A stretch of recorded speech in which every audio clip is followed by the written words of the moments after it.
SSMB 29 2 పార్ట్స్గా కాకుండా single పార్ట్గా తీసుకొస్తున్నాడంట Rajamouli. సూటిగా సుత్తి లేకుండా చెప్పాలని plan చేస్తున్నాడంట.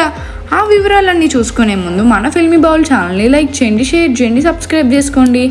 Hello movie lovers, SS Rajamouli ఈ పేరు చెప్తే భారతీయ సినిమా ప్రేక్షకులకు గ్రాండియర్ భారీతనం గుర్తొస్తుంది. బాహుబలితో పాన్ ఇండియా సినిమా అంటే ఏంటో చూపించిన ఈ దర్శక ధీరుడు సినిమాను 2 భాగాలుగా విడుదల చేసే ట్రెండ్ను కూడా సెట్ చేశారు.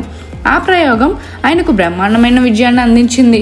కానీ ఇప్పుడు కొందరు దర్శకులు ఈ ఫార్మాట్ని తప్పుగా వాడుకుంటూ ఒకే పాటలో చెప్పగల కథను 2 భాగాలుగా సాగదీస్తున్నారనే విమర్శలు వస్తున్నాయి. ఇది కేవలం బిజినెస్ కోసమేనని, దీంతో ప్రేక్షకుల్లో సినిమాపై ఆసక్తి తగ్గుతుందని టాక్ నడుస్తుంది. ఈ నేపథ్యంలో రాజమౌళి తాను సృష్టించిన ఈ ట్రెండ్ను తానే బ్రేక్ చేయాలని చూస్తున్నారట. ప్రస్తుతం రాజమౌళి సూపర్ స్టార్ మహేష్ బాబుతో SSMB 29 చిత్రాన్ని తెరకెక్కిస్తున్న సంగతి తెలిసిందే. ఈ సినిమా కూడా 2 భాగాలుగా రానుందని ఇటీవల వార్తలు వచ్చాయి. కానీ తాజా అప్డేట్ ప్రకారం ఈ చిత్రాన్ని ఒకే భాగంగా ప్రేక్షకుల ముందుకు తీసుకురావాలని రాజమౌళి నిర్ణయించారట. RRR తరహాలో నివిడి ఎక్కువైనా కథను సూటిగా సుత్తి లేకుండా చెప్పాలని ప్లాన్ చేస్తున్నారు.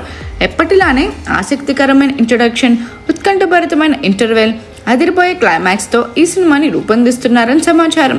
అంతేకాదు త్వరలోనే ఓ స్పెషల్ వీడియోతో ఫ్యాన్స్కు సర్ప్రైజ్ ఇవ్వనున్నారంట. రాజమౌళి ఈ నిర్ణయంతో మరోసారి తనదైన ముద్ర వేయనున్నారని ఇండస్ట్రీ వర్గాలు చర్చించుకుంటున్నాయి. మహేష్ బాబు కెరియర్లో ఇది మరో మైలురాయిలుగా కానుందని అభిమానులు ఆశిస్తున్నారు. ఈ సినిమా కోసం ఇప్పటికే అంచనాలు ఆకాశాన్ని తాకుతున్నాయి. మరి రాజమౌళి ఈ కొత్త ప్రయోగంతో ఎలాంటి సంచలనం సృష్టిస్తారో చూడాలి. మరిన్ని మూవీ అప్డేట్స్ కోసం, ఫిల్మ్ రివ్యూస్ కోసం ఫాలో అవుతూ ఉండండి ఫిల్మీ బౌల్.